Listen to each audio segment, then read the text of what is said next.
there, boys and girls. I'm Extreme Dude. Oh yeah. Welcome to today's Extreme Bible Challenge. Whoa.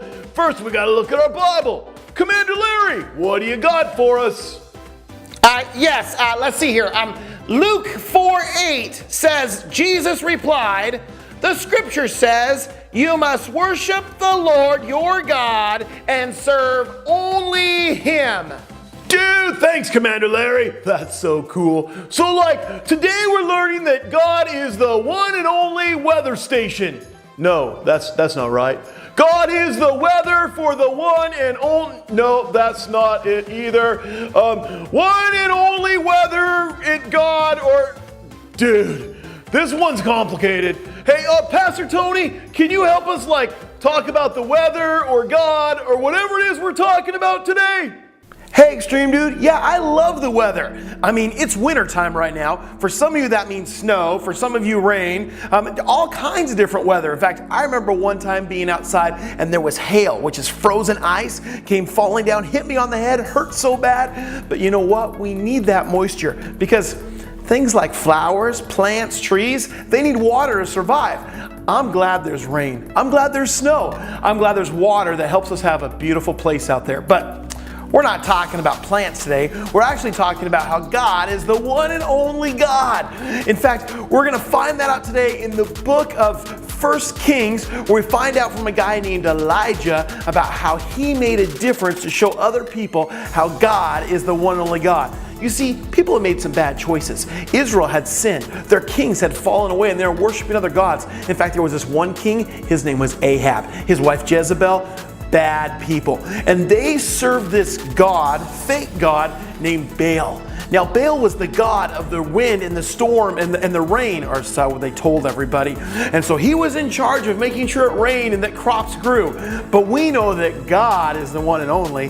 He's the one who determines that stuff. And so Elijah came in and he challenged him. He challenged Ahab to say, you know what? Our God is the one and only. And so for 3 years, there was no rain. That's right. They could pray to Baal all they wanted, but he couldn't send rain. Only our God sends rain because He is the one and only God. And so they prayed and prayed and nothing happened. And so finally Elijah came back and said, all right, it's time to show you guys that God really is the one and only, not Baal.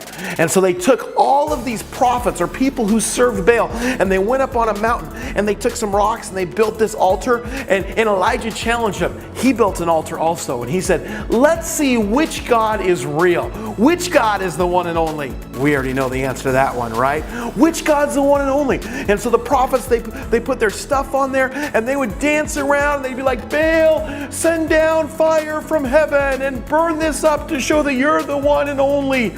But he wasn't. Nothing happened. They spent all day yelling and screaming until their voices couldn't work anymore. They were so tired. Oh, and they finally gave up. Now it was Elijah's turn. You see, Elijah knew which God is the one and only God.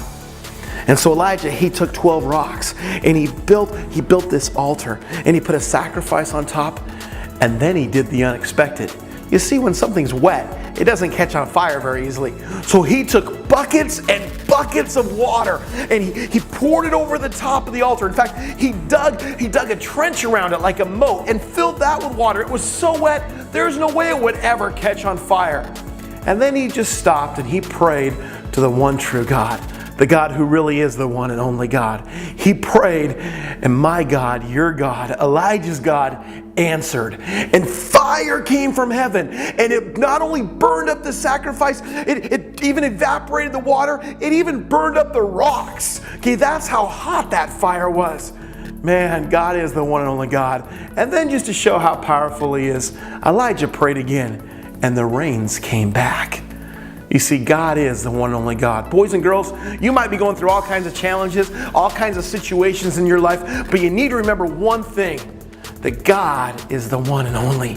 He's the one who will help you in every situation, every challenge you're going through, whether it's health or it's concern or stress or whatever's going on in your life. Just remember this, God is the one and only. All right, Extreme Dude, back to you. Whoa, that's super cool. Like fire coming down, rain all over the place. Wow, God really is the one and only. All right, we'll see you guys next time on the Extreme Bible Challenge. This is Extreme Dude. See you later. Dude, that was such an awesome video. Oh man, I wish there was a way to find out when new videos get put on this channel. What? There is? Dude, look at this button right here. It says subscribe. You click right there, and every time a new video comes on, boom, you get to find out about it. Oh, so sweet.